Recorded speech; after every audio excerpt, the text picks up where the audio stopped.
Video like जरूर कर लीजिए और ऐसे वीडियो लगातार फ्री में पाने के लिए चैनल को तुरंत सब्सक्राइब कर लीजिए और बेल आइकन को जरूर टैप कर लीजिए ताकि आगे भी सारे वीडियो आपको मिलते रहे। यूट्यूब में फॉलो करते हैं तो प्लीज ये वाला फ्री टेलीग्राम चैनल जरूर ज्वाइन कर लीजिएगा। सारे नोटिफिकेशन सारे अपडेट यहीं पे आते हैं, ध्यान रखिए।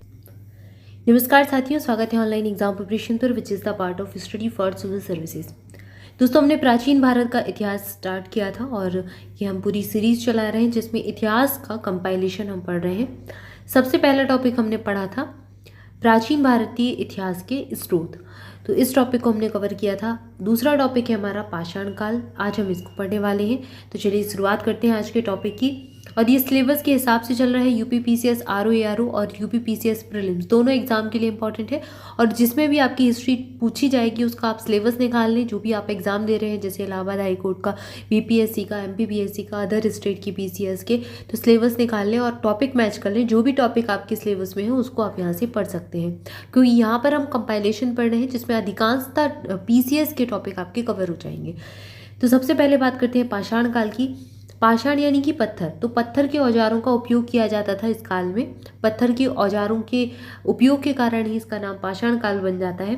पत्थर के औजारों का उपयोग बाएं यहाँ पर इंसान के खाने योग्य जड़ों को खोदने के लिए किया जाता था और दाएं यहाँ पर दिखाया गया है कि जानवरों की खाल से बने वस्त्रों को सिलने के लिए भी इसका यूज़ किया जाता था। तो ये खाल से बने रहते थे वस्त्र, तो उसको सिलते किससे थे? पत्थर से ही सिलते थे, ठीक है। और इसके अलावा जो खोदने के लिए भी हम पत्थर का यूज़ करते थे। तो हर कार्य में पत्थर के काफ़ी सारे औजार हथियार बनाए जाते थे। पाषाण युग से तात्पर्य ऐसे काल से है जब लोग पत्थरों पर आश्रित थे। पत्थर के औजार बनाए जा रहे थे, पत्थर की गुफाएं होती थी और गुफा में ही वो रहते थे, तो उनके घर भी एक तरीके से पत्थर के ही थे। गुफाएं उनके जीवन का प्रमुख आधार थी। यह मानव सभ्यता के आरंभिक काल में से एक है, जब मानव आज की तरह विकसित नहीं था। प्रारंभिक पूर्ण मानव को क्रोमेगान के नाम से जाना जाता है। इस काल में मानव प्राकृतिक आपदाओं से जूझता रहता था, शिकार, कंदमूल, फल खाकर अपना जीवन बसर करता था, ठीक है। जो भी जो गुफाएं हैं, ठीक है, गुफाओं में रहता था और जो जंगलों में जो भी फल मिलते थे उन्हीं को वो खाता था, तो यही उनका भोजन हुआ करता था। खेती किसानी भी उस समय नहीं थी। ब्लेड व्यूरिन प्रकार के उपकरण उच्च पूर्व पाषाण काल परंपरा की प्रमुख विशेषताएं हैं। सोहन संस्कृति, मद्रासियन संस्कृति और विंध्यन संस्कृति का संबंध पाषाण युगीन संस्कृति से है। तो ये प्रश्न पूछ सकते हैं पीसीएस लेवल पर कि निम्नलिखित में से कौन सी संस्कृति का संबंध पाषाण युग से नहीं है, तो याद रखिएगा। अगला तथ्य दिया गया है, भारतीय प्रागैतिहासिक को सर्वप्रथम उद्घाटित करने का श्रेय जाता है डॉक्टर प्राइम रोज को। इन्होंने क्या किया? 1842 में 1842 में कर्नाटक के रायचूर जिले के लिंगसुगुर नामक नवपाषाणिक स्थल से प्रागैतिहासिक औजार प्राप्त किए।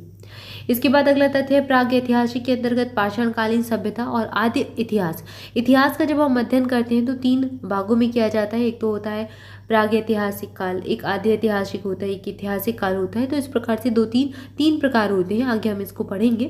तो आदि इतिहास के अंतर्गत सिंधु घाटी सभ्यता और वैदिक सभ्यता आती है, जबकि 6ठी शताब्दी ईसा पूर्व से ऐतिहासिक काल शुरू हो जाता है, ठीक है। और जो प्रागैतिहासिक है वो कौन सा? पाषाण काल। पाषाण काल का जो युग है वो प्रागैतिहासिक काल कहलाता है, ठीक है। और सिंधु घाटी सभ्यता आप पढ़ते हैं, वैदिक सभ्यता पढ़ते हैं, वो किस में आती है? आद्य इतिहास में आती है और इसके बाद का ऐतिहासिक काल होता है। सर्वप्रथम 1863 में भारत में पाषाणकालीन सभ्यता का अनुसंधान प्रारंभ हुआ। प्रागैतिहासिक के अध्ययन का विषय निरक्षर समाजों का इतिहास है। 1816 में टॉमसन ने पाषाण काल, कांस्य काल और लौह काल का त्रिवर्गीय विभाजन किया। सर्वप्रथम 1865 में जॉन लुबक के पाषाण काल का विभाजन पूर्ण पाषाण और नव पाषाण में हुआ। तो पाषाण काल का विभाजन भी 2 भागों में है, एक तो पूर्व पाषाण है, दूसरा है नव पाषाण। लुबकवाद में लॉर्ड एबेवरी के नाम से जाने लगे। तो ये नाम कभी कभी पूछ लिए जाते हैं, तो याद रखिएगा। पुरा पाषाण काल और नव पाषाण, ये जो शब्दावलियां हैं इनका सबसे पहले उपयोग किसने किया था? जॉन लुबक ने, जिनको यहाँ पर लॉर्ड एबेवरी कह रहे हैं, ठीक है। 1855 में प्रकाशित अपनी पुस्तक प्री हिस्टोरिक टाइम्स में किया था।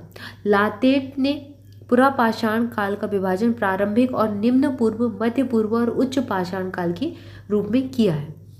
अगला तथ्य दिया गया है, हस्त परशु कुठार एक प्रकार के पाषाण उपकरणों के निर्माण में फ्लैक विधि चॉपर चैपिंग विधि और बोरर विधि का प्रयोग किया जाता था, जबकि हैंड एक्स के औजार सर्वप्रथम मद्रास और रंपक्कम से प्राप्त हुए हैं। इसमें क्लीवर, स्कैपर और आदि उपकरण भी शामिल हैं। तो ये उपकरणों के बारे में बताया है कि कहाँ से क्या मिला है। कालक्रम अगर देखें तो सबसे पहले पूर्व पाषाण काल है, नवपाषाण है, फिर कांस्य युग, फिर लौह युग। ये कालक्रम पूछा गया है भाई, पीसीएस में प्रश्न बनता है इनसे, याद रखना है इनको कि कालक्रम अगर पूछ लें कि सही व्यवस्थित कीजिए तो सबसे पहले पूर्व पाषाण काल, फिर नवपाषाण काल, फिर कांस्य युग आएगा, फिर लौह युग आएगा। ठीक है। डेनमार्क के कोपेनहेगन संग्रहालय की सामग्री के आधार पर पाषाण, कांस्य और लौह युग का त्रियुगीय विभाजन 1820 ईस्वी में पुरातात्विक क्रिश्चियन जर्गेनसन थॉमसन ने किया है। अगर आपने एनसीईआरटी पढ़ी हो या फिर जैसे भी आप पीसीएस की प्रिपरेशन स्टार्ट करते हैं तो सबसे पहले काफ़ी लोग आपको रिकमेंड करते होंगे कि एनसीईआरटी पढ़ लीजिए। तो ये आपको एनसीईआरटी की सारी चीज़ें आपको इसी कंपाइलेशन में मिल जाएंगी, सब कुछ है। तो एनसीईआरटी अगर आपने पढ़ी है तो इसमें ये चीज़ें दी जाती हैं कि इसका कैसा क्रम है। उसमें शुरुआत ही यहीं से करते हैं, पाषाण युग से। तो पूर्व पाषाण पढ़ाएंगे, फिर नवपाषाण, फिर कांस्य युग, फिर लौह युग। अगला तथ्य दिया गया है, भारतीय पुरातत्ववेत्ता बीएस वाकड़कर ने पहली बार भीमबेटका गुफा को देखा और उसके शैल चित्रों के प्रागैतिहासिक महत्व को खोजा। तो ये कहाँ पर है, ये प्रश्न भी बना है कि भीमबेटका की गुफाएं हैं कहाँ पर। तो ये मध्य प्रदेश में है, भोपाल रायसेन के आसपास पड़ती है, याद रखिएगा। अब देखिए यही दिया गया इतिहास का वर्गीकरण। इतिहास में सबसे पहले प्राग इतिहास आएगा जिसमें पाषाण काल पढ़ते हैं। उसके बाद आता है आदि इतिहास जिसको सैंधव सभ्यता या सिंधु सभ्यता पढ़ते हैं, और वैदिक सभ्यता इसमें हम पढ़ते हैं। ठीक है। इसके बाद ऐतिहासिक काल आता है जिसमें ईसा पूर्व 6वीं शताब्दी के आगे का समय इसके अंतर्गत पढ़ते हैं। ये वर्गीकरण भी पूछ सकते हैं। निम्न पूर्व पाषाण युग के उपकरणों के आधार पर 2 वर्गों में विभाजित किया गया है। एक चॉपर चापिंग और पेवल संस्कृति होती है, और दूसरा जो वर्ग है तो यहाँ पर हम दोनों ही पढ़ेंगे, लेकिन यहाँ पर इस वीडियो में इतना ही हम पाषाण युग पढ़ रहे हैं। अगला हम पढ़ेंगे पुरा पाषाण काल। तो ये पाषाण काल के जो वर्गीकरण है ये हम अगले वीडियो से देखेंगे और सारी चीज़ें बिल्कुल डिटेल में पढ़ेंगे। जुड़े रहें चैनल के साथ, वीडियो को लाइक जरूर कर दें। इस वीडियो में इतना ही, मिलेंगे नेक्स्ट वीडियो में। Thank you for watching this video. Thank you so much.